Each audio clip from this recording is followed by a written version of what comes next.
Hello and welcome to Intercultural Studies.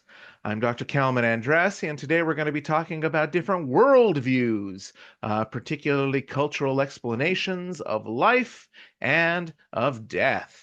Okay, so Balian peoples state that the worldview of a people is the way they interpret reality and events, including images of themselves and how they relate to the world around them. Okay? Now, some topics that are generally going to be covered in exploring the concept of worldview are, what is the purpose of life? Is the world ruled by law? Is it ruled by chance? Or is it ruled by some sort of a supernatural entity? What is the right way to live? What are the origins of the universe and how did life begin? What happens when we die? What are legitimate sources of knowledge? And what is considered good and bad, and of course, right and wrong?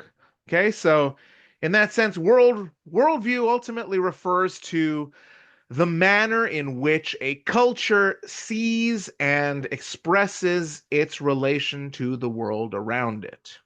Okay?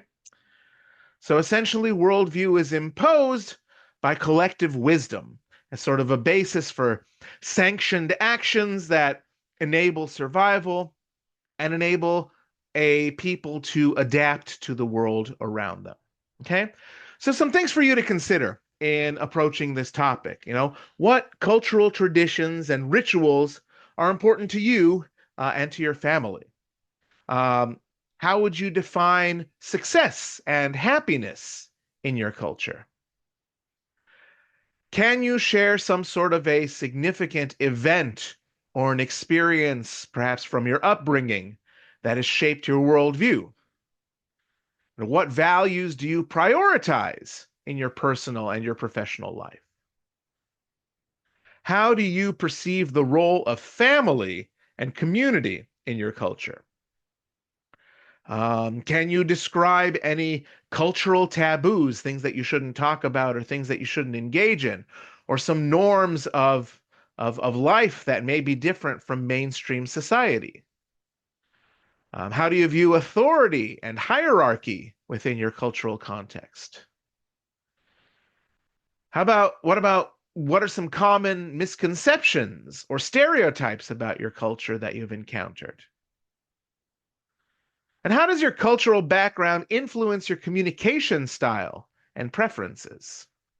Right? This is all going to be, really fascinating things to kind of ponder as you kind of set out to understand your own perspective on the way the world is and come to understand how others see the world. Okay? So a worldview deals with how people perceive the world and communicate within it. So there's a link between worldview and behavior, and that's seen in how a culture, perceives different areas of life, such as the business arena, right? Foundational to business conduct are probably going to be religious and philosophical beliefs and perspectives, right? The way in which we engage in our day-to-day business activities are often a reflection of these worldviews that we have. Okay. So essentially, these beliefs are going to be foundational to our perceptions of the roles we undertake in our day-to-day lives. Um, Additionally, it's very important to understand our behavioral codes and our ethics, and you know, in the case of business, how our economic activities are going to be conducted. Okay, so there's a lot that goes into this concept of a worldview, but primarily we're going to look at the constructs of worldview. Um, because worldview is at the heart of every culture, and it's something that's transmitted from generation to generation, and it's composed of a lot of different elements, and it takes a lot of different forms. There's a whole wide variety of different ways that people perceive the world, and their role within it. But religious perspectives are chief among the worldview shaping um, considerations that I think really guide the way we come to understand the world around us. Okay, so as far as that's concerned, we're going to be looking at three main categories of worldview classifications and constructs. We're going to look at the more atheistic worldview. We're going to look at a spiritual worldview, and we're going to look at some of the long established religious traditions. Now, it's going to be impossible to go into all of the different potential religious perspectives that are out there and all the different religious traditions. So we're only going to be focusing on some of the major ones that have kind of influenced the way people behave in different parts of the world. Okay, so we're going to start with the atheistic worldview. Okay, so atheism means a lack of belief in the existence of gods, or really, in many cases, any sort of supernatural entity. But if you really stick to the classical definition of atheism, it is the assertion of there being no gods in existence. Um, and it is really important to note that atheism does not in any way espouse any particular universal dogma. It is not a centrally organized perspective.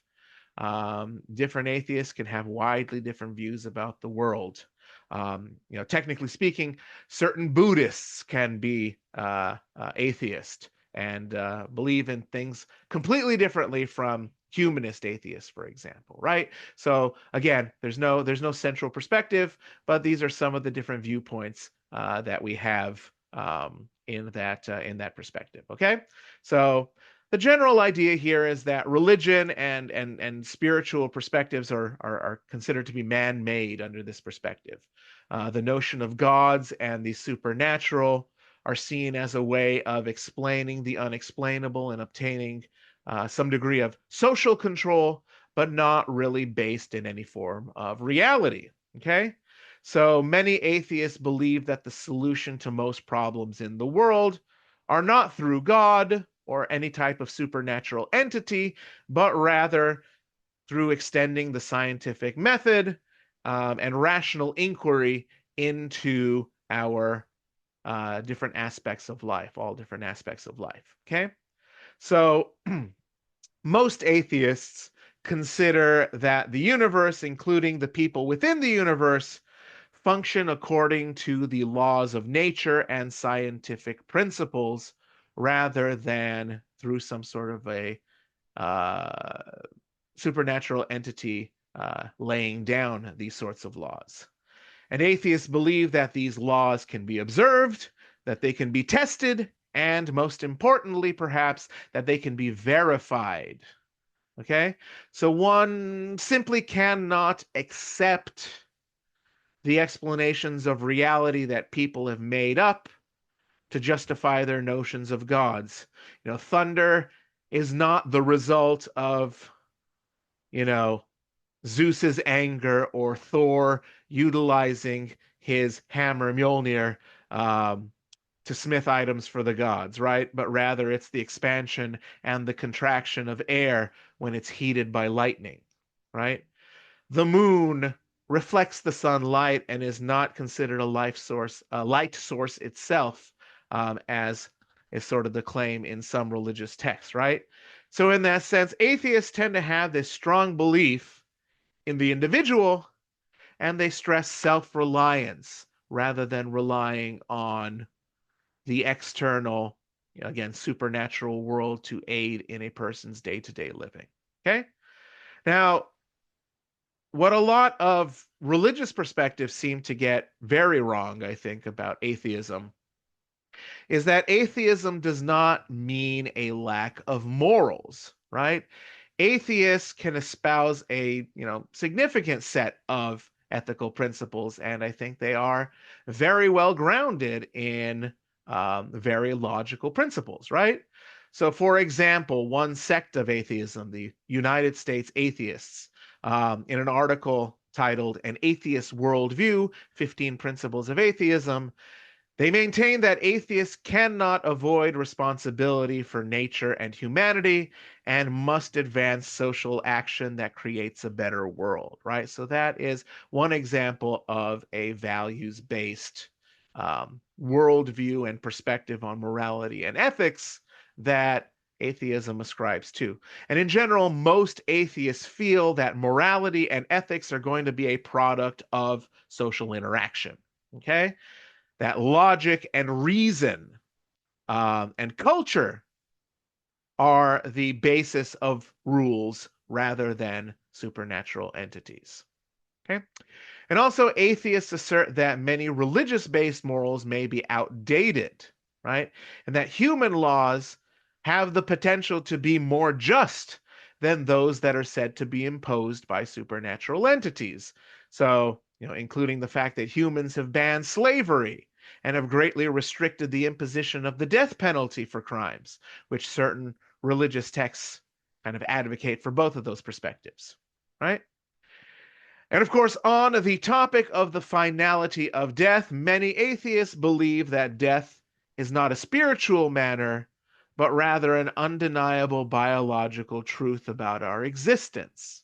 And so a lot of atheists have the perspective that, we have one shot in this life, and when we die, that is it. There's no continuation of consciousness, nothing like that. Of course, that is one of many perspectives. Again, atheism is the lack of belief in gods. It doesn't necessarily preclude beliefs in other supernatural kinds of perspectives or things that might be shared by some religions. But by and large, taking a scientific perspective, the atheist takes the perspective generally that if there is no evidence to suggest something, chances are it is not a reflection of reality. Okay, so before we get to Christianity here, I also want to bring up the notion of spirituality as a worldview. So spirituality doesn't quite go to the level of being influenced by one of the formal religious perspectives out there, but rather it is an effort in essentially self-discovery, thinking not about what you are, but also what you choose to be in your life. And the idea that we go beyond simply having a physical, observable, and evidence-based form, but considering the idea that the human spirit is divine and is ultimately without rules. So a lot of spiritualistic perspectives um, value notions of things like silence and solitude and quiet meditation, and a lot of the big perspectives out there do emphasize and suggest some of these uh, practices as part of the process of learning and growing the spiritual self. Spiritualists oftentimes practice what's called mindfulness. So they learn to observe the environment and how a person behaves within the context of that environment so that they can come to understand themselves better. They oftentimes engage in creative self-expression, connect themselves with activities like dance, music, um, perhaps yoga, and other such activities. Um, and a lot of spiritual movements out there call upon its practitioners to try to seek simplicity in their lifestyles. Um, and to emphasize that spirituality is the notion of individuality. So spirituality kind of transcends all, and if one is able to connect with their spiritual aspects, they are living their true selves. Okay, so that's sort of that second perspective. Apologies, I didn't have an image to go with spirituality. Okay, so now we move on to the major religious perspectives in the world. So religion comes from the Latin term religare, which means to tie, to bind, right? So the idea of religion is that individuals who ascribe to a religion bind themselves to some sort of a cultural perspective and bind themselves to a series of established rules and beliefs about the way that the world works. Okay, so religion is tied to this notion of the sacred. Okay, it tries to provide explanations as values to the unexplainable, and it provides principles and beliefs for issues regarding nature and life and of death, right? Religion is also linked to a person's personal conduct as well. It establishes notions of right and of wrong. It responds to the basic human need to understand the purpose of life and their role in existence, right? And of course, in the 21st century with globalization, there's a growing call to separate religion from many other parts of life. Um, and of course, there's a lot of conflict today that is tied to religion. There's growing violence among people of various religious convictions, and that is prevalent in many parts of the world. You know, we're seeing that in the Middle East, for example. We're seeing that in places like Myanmar. Just lots and lots of potential conflicts related to religion in the 21st century. Okay, and so before we get into Christianity in particular, let's talk about the elements of religion. First and foremost comes the speculation about the unexplainable, right? Religions try to explain those things that cannot be explained. Okay, religions tend to have some sort of sacred writing associated with them. They tend to have religious rituals associated with them. And through these rituals, members of the religion recall and reaffirm important beliefs linked to the religion.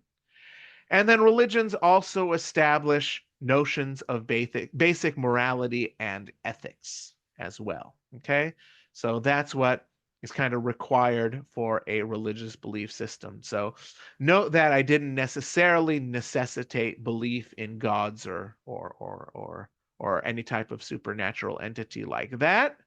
In fact, you know, there are some perspectives that would be considered religions that can be atheistic, like I mentioned, for example, Buddhism, as well as Confucianism, right, can also potentially be something that doesn't involve um, necessarily any supernatural aspects. Okay, so let's go then to Christianity here. Okay, so again, it is one of the major belief systems and is currently the most popular world religion. Um, and it has very close ties to other religions that are considered part of the so-called Abrahamic tradition, sometimes referred to Judeo-Christianity and Islamic traditions. Christianity is sort of the middle step between Judaism and Islam in terms of kind of the development of religions in this Abrahamic tradition.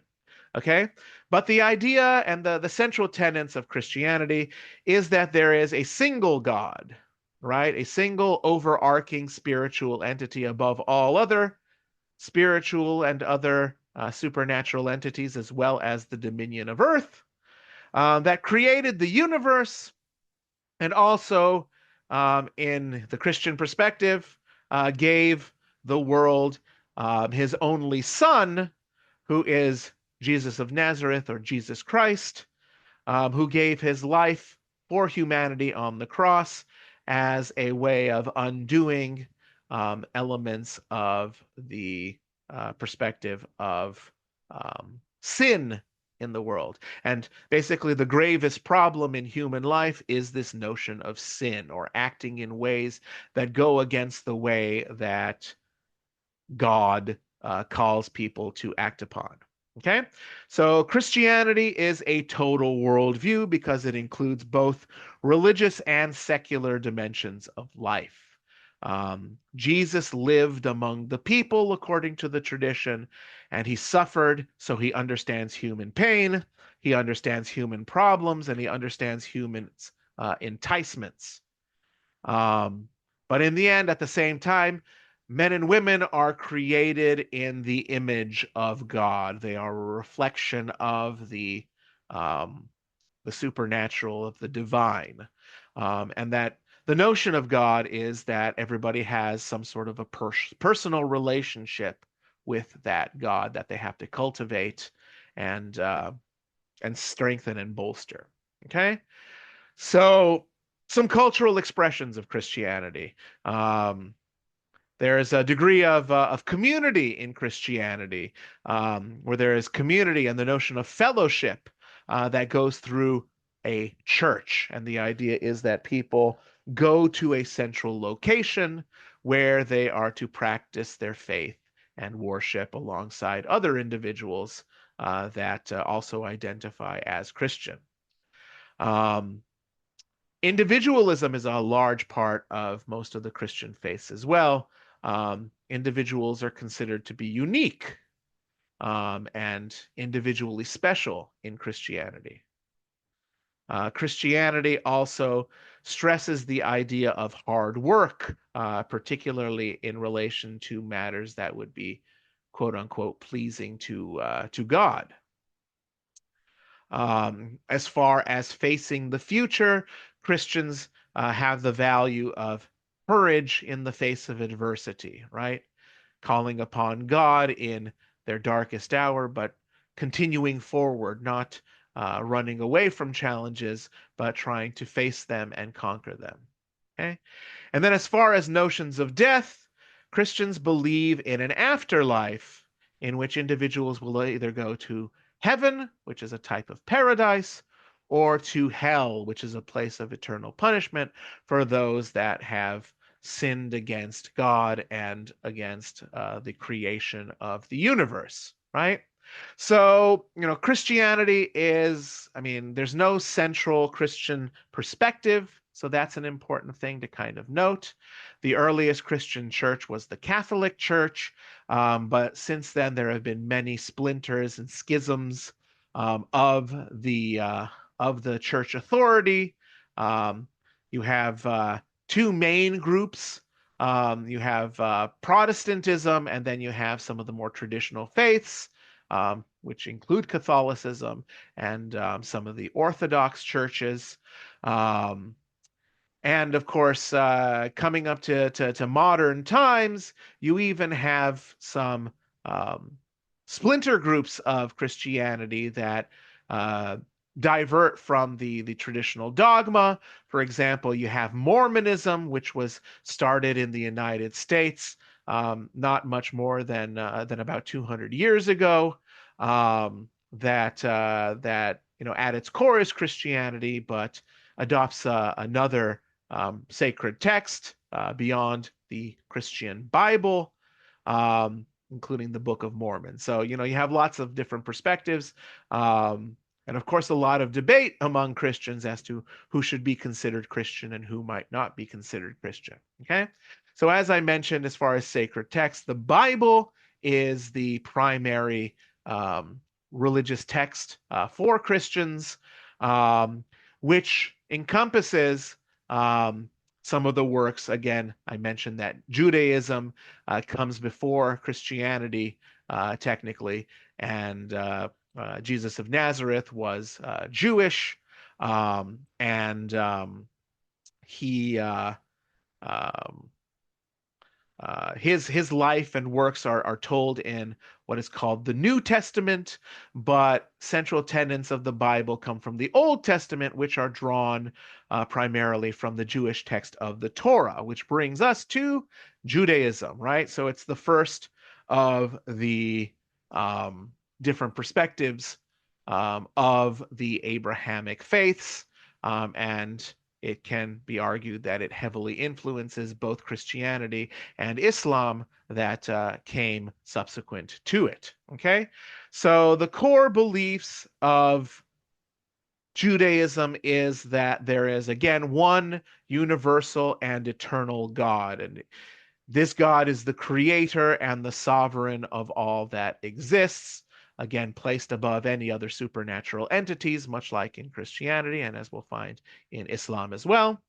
Um, each person must be obedient to God-given commandments in the Torah, which are the first 5 books of the uh, Christian Bible as well, and that humans are inherently pure and good and are given free will to make their choices about how they live their lives, and that humans can essentially live any way that they choose, and they only have to bear the consequences of the choices that they make, right?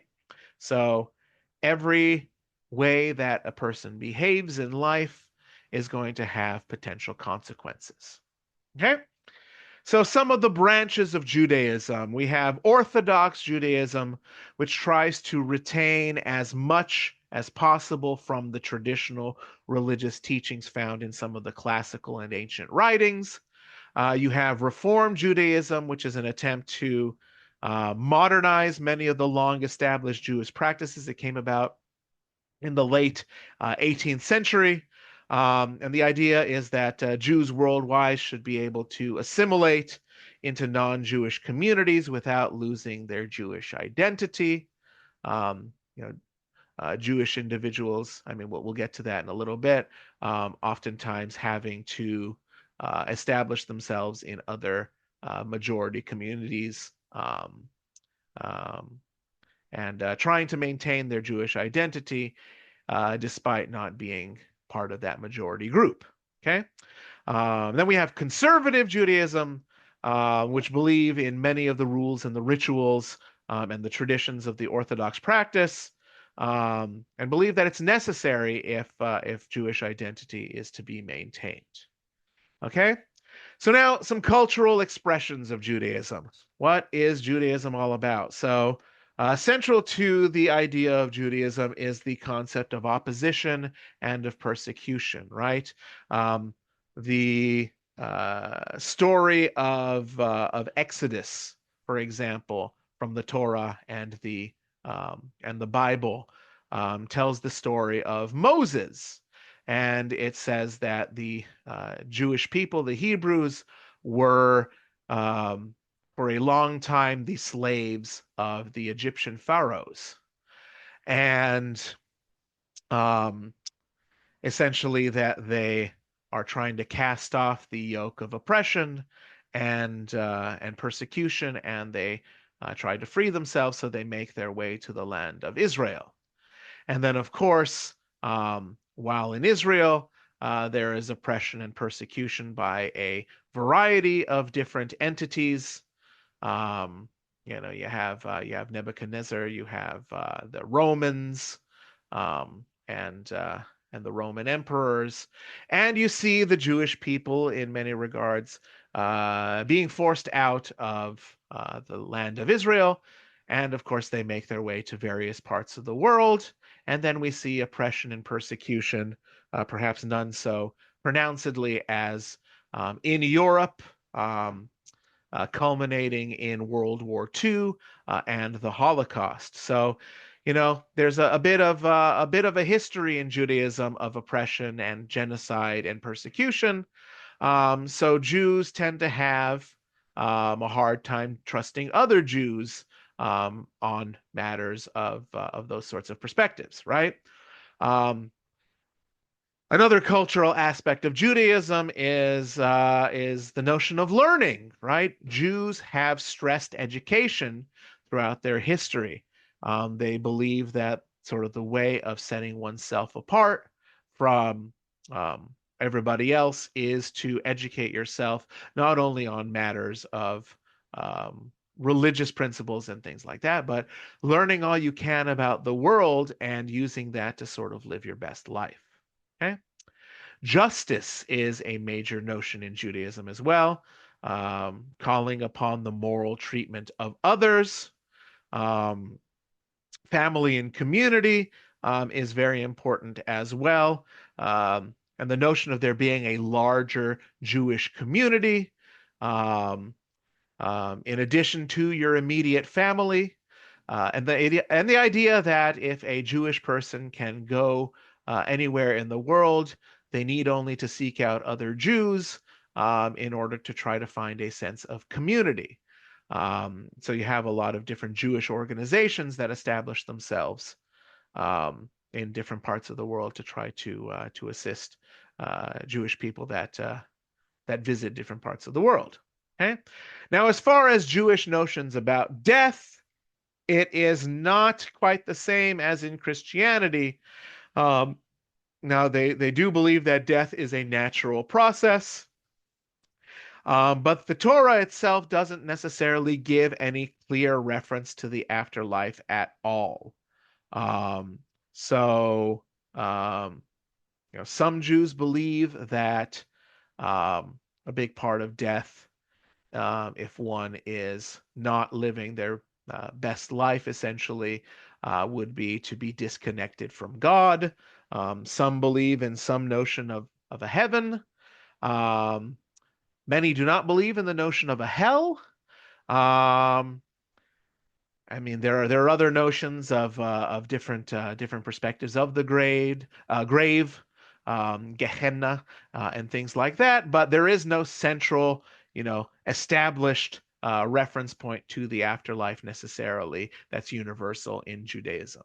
Okay, so now let's move on to the third of the Abrahamic traditions, which is Islam. Okay.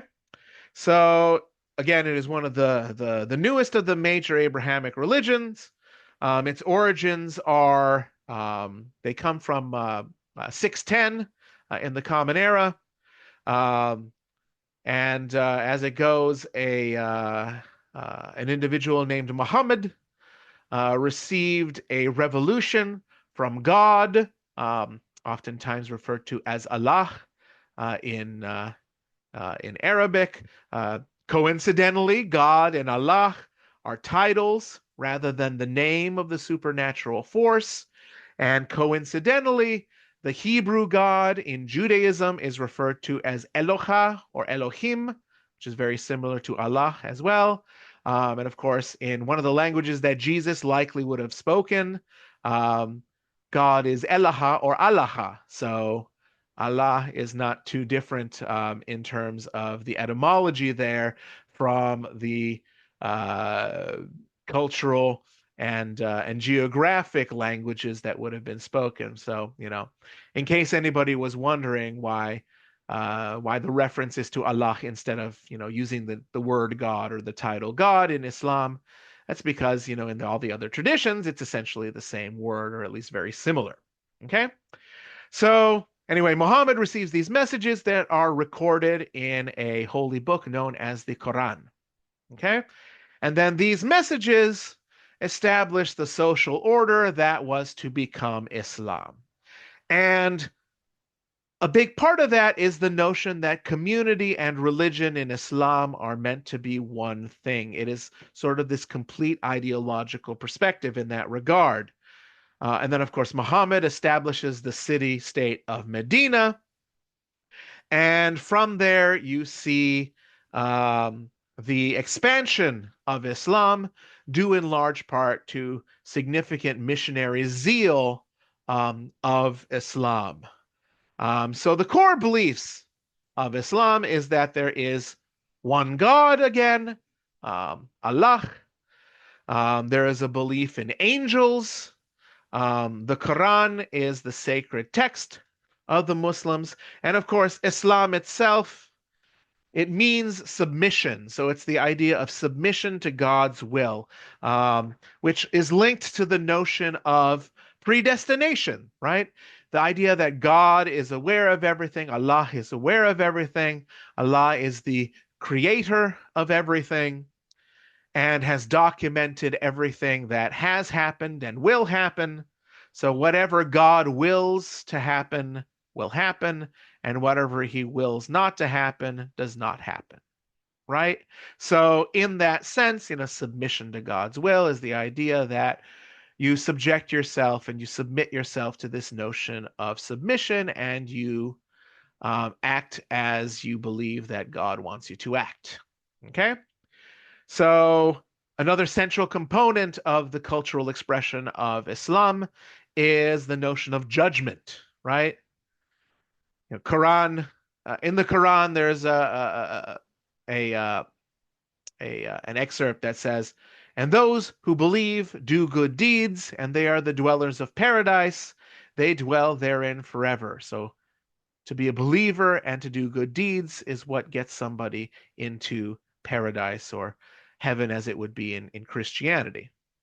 "And whoever seeks a religion other than Islam, it will not be accepted from him, and he will be one of the losers in the hereafter." So again, this notion that one must believe in the tenets of Islam, believe in the oneness of God, um, and that and we'll see what the different pillars of Islam are and everything. Um, Basically, live the life of a Muslim in order to be able to get into paradise, right? "And those who have disbelieved and died in disbelief, the earth full of gold would not be accepted from them if they were offered as ransom. They have a painful punishment, and they will have no helpers." Right? Again, those are all from the Quran. Again, this central notion of the importance of believing in Allah as this central supernatural authority that is control, that has control rather over all aspects of our lives. Okay? So let's talk then about the core beliefs of Islam, right? And as I mentioned, we have these 5 pillars of Islam that are central to the belief. So, first and foremost, in order to be a Muslim, which is a person who practices Islam, you have to have a statement of belief, shahada, which is a profession of faith and the rejection of other gods, asserting that Muhammad is God's messenger in this case. Okay? Second uh, pillar of Islam is the notion of prayer, or salah, um, which is supposed to happen 5 times a day. A Muslim is supposed to pray 5 times a day. Next up, you have the notion of giving alms. Sorry, that's a difficult word to say. Alms, or it's known as zakat. And roughly about 2.5% of a Muslim's earnings are supposed to go annually towards the poor. Okay? In addition, there is the notion of fasting, or sawm, during Ramadan, in particular, where individuals are not to consume anything during the daylight hours during this holy month in order to connect themselves with Allah. And then the last pillar of Islam is a pilgrimage, or Hajj, to the Mecca during the month of Dhul Hijjaj. Every Muslim is expected to make this pilgrimage at least once in their lives. Um, Again, in order to kind of connect community-wise and otherwise to the religious symbology that exists there, and the traveling to the holiest of places in Islam. Okay, so as I was sort of saying before, Islam is a complete ideology. It's a complete way of life, and it tries to emphasize a lack of distinction between religion and society, and it tries to govern all affairs, both public and private. Okay? Um, Gender roles are in a state of flux in a lot of Islamic countries. Um, Traditionally and perhaps influenced by the religion itself. Um, Females have traditionally been in a more subservient role to men, but a lot of that is changing in the modern world in some places, whereas other places are holding on very firmly to those sorts of traditions and trying to maintain those principles. So that's sort of an interesting dynamic to examine in Islamic culture. Now, as far as Islamic notions about death, again, judgment is central to that, and there are reward and punishment themes, not too dissimilar to that of Christianity. Um, and there's a pretty vivid description of the afterlife in the Quran. Um, and there's a belief in a day of judgment, a day of resurrection, where people will be resurrected for God's judgment, according to their beliefs and their deeds in life. Okay? So now we veer away from the more, arguably Western Abrahamic traditions to some of the more Eastern traditions. And we're going to start with Buddhism, which is considered to be the oldest of the major faiths. So Hinduism doesn't necessarily have a central founder, whereas, Christianity has Jesus Christ, and Islam has Muhammad. Hinduism doesn't necessarily have a single entity, and really there are a multitude of different entities that could be traced back as contributing to the belief system. But most historians trace back the origin of Hinduism to about 4,000 years ago, when northern India was invaded by a group of individuals known as the Aryans, um, who notably were lighter skinned individuals. And they essentially conquered the area and established notions of things like a caste system that in many ways were directly tied to the color of a person's skin. But anyway, the Aryans moved into the Indus Valley, and a blending of cultures began to take place. And as they mixed with the native peoples, they started sharing things like their customs and their traditions and their rites and their symbols, their myths. And so the movement kind of spread by communication of various sacred texts. Okay. And some of those sacred texts include the Vedas, which kind of outline a lot of the details about how individuals should live their lives and some of the divinity associated with the Hindu faith. The Upanishads are another central text. We have the Bhagavad Gita. I do have somewhere around here a text of the Vedas and the Bhagavad Gita. I should have gotten that out in preparation of this discussion. But there are basically three courses to life as a notion of the Bhagavad Gita. And the Bhagavad Gita is all about identifying with and accepting the role that you have in life, and fulfilling your role, even if it is difficult to do that. So, really interesting texts that again encompass a wide variety of different perspectives and things like that. And as a result, there isn't a central deity necessarily in Hinduism. Now, of course, there are some sects that do argue some degree of centrality. Brahma being, for example, sort of the dominant supernatural entity in Hinduism, but again, that isn't universal either necessarily. But what the sacred texts do encompass are a number of different disciplines. So we have the discipline of knowledge, known as jnana yoga. You have the discipline of action, which is karma yoga, and you have the discipline of devotion, which is bhakti yoga. So these different courses of life and these different types of knowledge and practices that you can engage in will potentially affect your life and any notion of an afterlife beyond there. So the core beliefs of Hinduism, which we're trying to get to here, is that there is a sense of divine in everything, right? There's an interconnectedness across time and space, and there are many different realities in the world, right? But there is some notion of an an ultimate reality, that the physical world isn't the only reality that we have. And then, like I mentioned, this notion of Brahma as potentially being the ultimate level of reality, the philosophical absolute. It's the serenely blissful beyond all ethical and metaphysical limitations. But ultimately, individuals have multiple paths in life. But But there is a complete way in life that pervades every part of a person's life, and people need to engage in those activities in order to live their fullest and their truest life.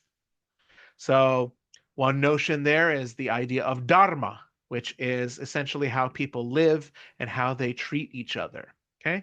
Then you have the notion of karma, which is reaction and action that can have potentially good or bad consequences. And essentially, the more bad you do, the more negative karma builds up in your life. The more good you do, the more positive karma builds up in your life, and that has consequences or blowback depending on your choices, both in life and then um, as um, uh, as in the notion of an afterlife. Um, and then, of course, there are four stages of life that a Hindu is um, expected to be potentially a part of. You start off as a student where you learn about the world in your youth. Eventually, you become a householder where you establish a family, marriage, and children, and things like that. But then, towards the end of your life, perhaps you become a forest dweller. You move away as your family essentially grows up and starts their own families. You become a forest dweller, and then at the end of life, the maximum part of a person's life as it begins to end is that they become an ascetic, a holy person that tries to disengage themselves from other parts of life and essentially accept death. Okay? Now, as far as notions of death, the soul is considered immortal in Hinduism. And as opposed to some of the Abrahamic traditions, there isn't necessarily a place to go when you die, but rather you get reincarnated. So once you die, your soul, your spirit transmigrates to another body, another vessel, and you live life anew, being born in another physical body. Okay? So, in that sense, Hindus are taught not to fear death or to grieve over the death of loved ones. And the idea is that a person's soul does not die, but passes into another reincarnation, unless it happens to break the cycle of birth and death and achieve what is known as moksha, which is going to be very closely related to concepts in Buddhism, which we're going to talk about here next. Okay, so Buddhism, in many respects, just like Christianity and Islam came in large part from Judaism, Buddhism came from Hinduism. Okay, um, so Siddhartha Gautam is the Buddha. He was born into a Hindu family and was a prince in India. And the idea is that he left the palace um, when he became a young adult. Um, and he became, quote, the person who epitomized the human situation. He went out and he saw suffering in the world, right? And living in the palace, he lived a very sheltered and privileged life. And, he began to explore himself and the world and try to come up with a way of life that again epitomized the human situation and tried to deal with these notions of suffering. Okay? So he basically became known as the enlightened one. And until his death at the age of 80 in about 483 BCE, before Common Era, uh, Buddha traveled throughout the Ganges Valley, and he shared his insights basically with anybody who would listen, and it became the basis for the Buddhist faith. And perhaps the largest reason that Buddhism became a major religion um, is a Hindu ruler named Ashoka the Great. He basically went about and engaged in a lot of different wars, and arguably and perhaps engaged in genocides of different peoples in the area of the Indian subcontinent. And then he learned about Buddhism and essentially repented and decided to give up um, all violence and converted all of his conquered territories to Buddhism as a result of that.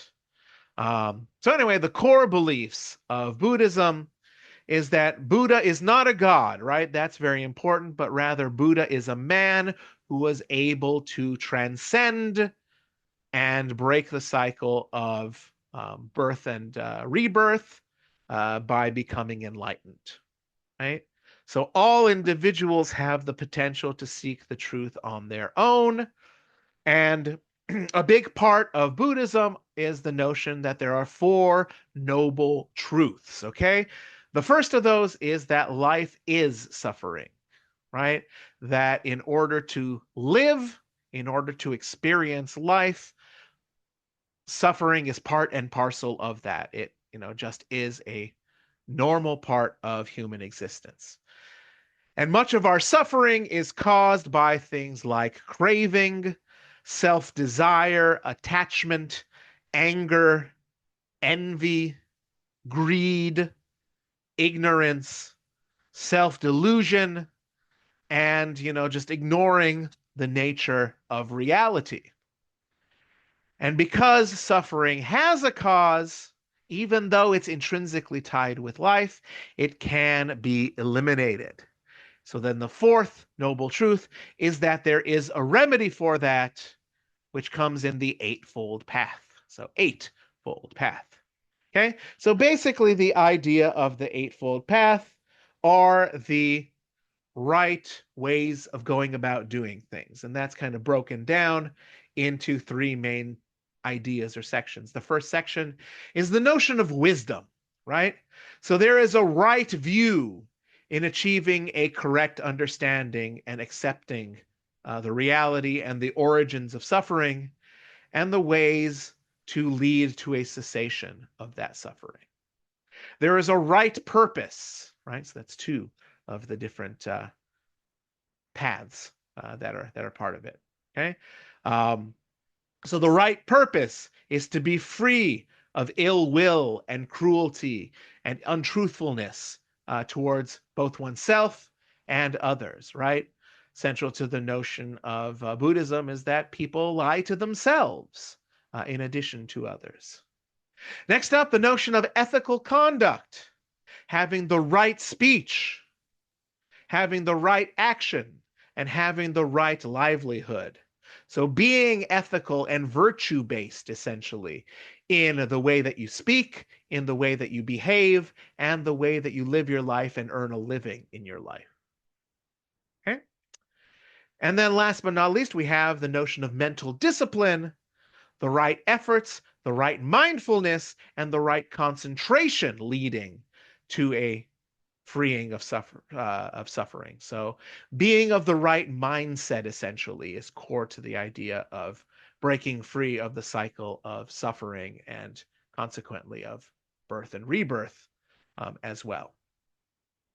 So some cultural expressions in Buddhism, right? The use of silence is very pervasive in Buddhism, and vows of silence by individuals trying to be ascetic or trying to be holy is not uncommon.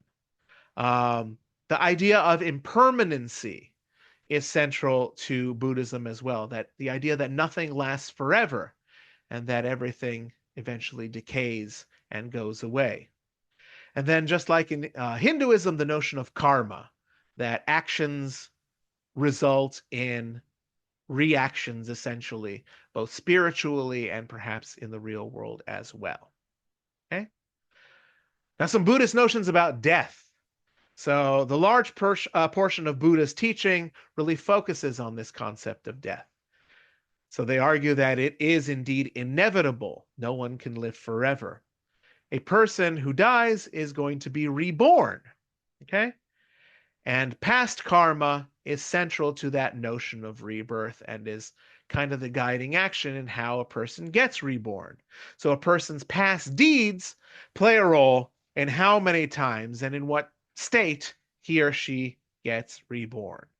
And once there is enough good karma, you break free of the cycle of birth and death, and you experience what is called nirvana, which is this enlightened special state um, of the of consciousness, essentially. Okay.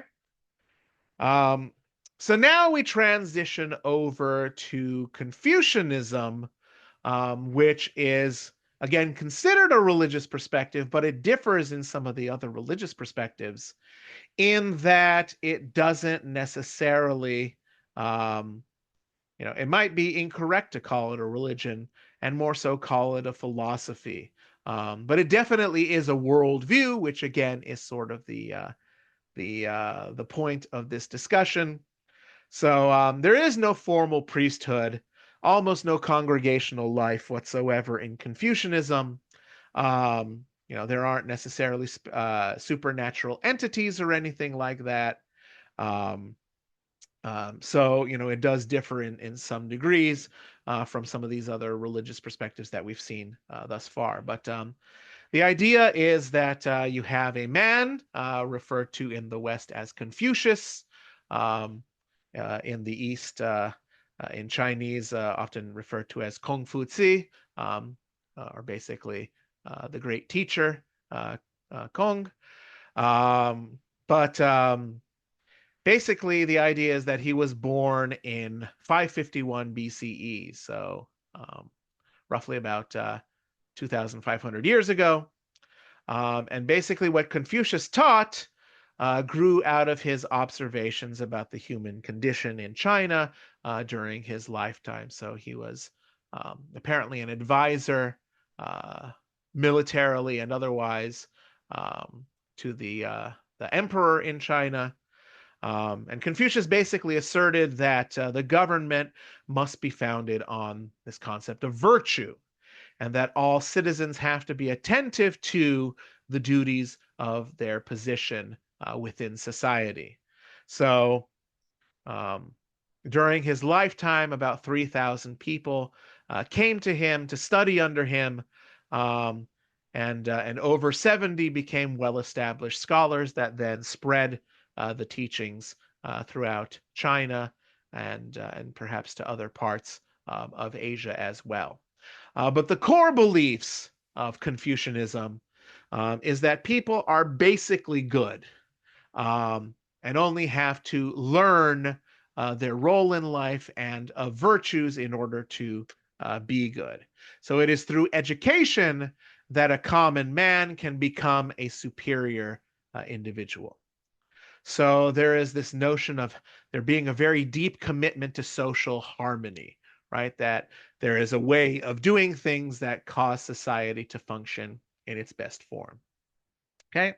And so a big part of Confucianism is to show respect and to honor individuals that are above you.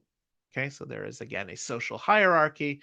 So the son is to respect and honor the father. The minister is to respect and honor the ruler. The wife is to respect and honor the husband, and different notions like that. Okay. So the sacred writings in the case of Confucianism are the analects, or the sayings of Confucius, right? And and based on those analects, there are a number of different cultural expressions of Confucianism. There is the notion of Zhen, or the notion of humanism. There is Li, which is the rituals, rites, proprieties, and conventions of day-to-day life. So basically how to behave. There's the notion of Te, or power, and the notion of Wen, or the arts. Um, so Confucianism is, is sort of a multifaceted, different approach to, essentially living the best life and creating the best society possible. So communication is again going to be core to Confucianism. Um, and a big part of that is that Confucianism teaches people to be empathetic. to put themselves in another person's shoes and to understand the perspectives that they have. So they have to be aware of their status as well as their role in relationships. Okay? So again, as part of this process of honoring and showing respect to individuals, you have to be aware of social etiquette, right? So rules of etiquette are established by society, and it becomes imperative then for an individual to be educated on and to practice those elements of social etiquette. And Confucianism also encourages the use of indirect language, right? To not necessarily be blunt in your discussion, but to speak in a way that doesn't directly discuss the things that are of importance, so that individuals can use their own virtue and their own wisdom to come to conclusions about the way things ought to be done. Okay? Now, as far as Confucian notions about death, it's not really interested in death or the afterlife. It's just about striving to live the best possible life while here on Earth. So Confucius urged his followers to engage in formal practices, ranging from funerals to the building of small family shrines to honor the dead, but there was no direct discussion about what happens upon death, just to honor the dead once they have departed the world. Okay, and that basically encompasses all of the religions. So to kind of recap here, a person's worldview can be shaped by a number of different elements or perspectives, one of which, of course, is religion or religious perspectives. And again, the three major perspectives are a religious perspective, a non-religious spiritual perspective, and then an atheist perspective, all of which have the potential for different rules about the way life should be lived, and what the nature of reality is and what happens when we die, and the best way to live a life. Now, it's not necessarily always going to be a centralized perspective on things. It's not always going to be a single way of expressing any of these different beliefs. But there are some central tenets to each perspective that that can potentially help someone kind of come to realize what their perspectives are, what their views are on the way that the world operates, and the assumptions and paradigms that they have about the way that things will ultimately play out, both in life and in death. So with that, have a fantastic day, and I look forward to the next video.